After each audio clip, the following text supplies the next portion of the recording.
এই গরমের সময় যত পারি খাবার জোগাড় করি, বৃষ্টি নামলেই তো আর কিছু মিলবে না।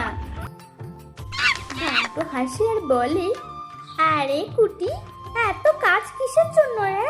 এসো আমরা লুকোচুরি খেলি।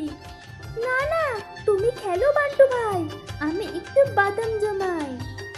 কুটি জানতো প্রকৃতির নিয়মে শীঘ্রই আসবে ঝড় বৃষ্টি আর শীত।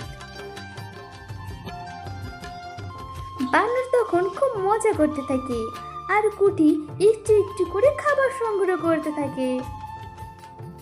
ওই কুটি, তুমি কি শুধু খাবার খাবার করে জীবন কাটাবে?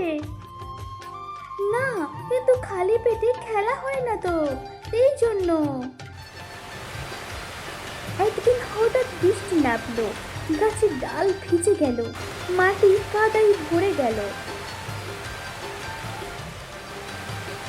সব প্রাণী গাছের নিচে কাঁপছে, ভিজে যাচ্ছে। ও, পেট খালি, শরীর ঠান্ডা, কি করবো এখন? তখন গাছের ভিতর আরাম করে বসে বসে বাদাম খাচ্ছে।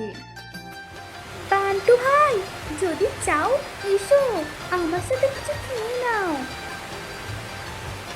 বান্টু তখন ভিজতে ভিজতে কুটির গাছের উপরে চলে আসে।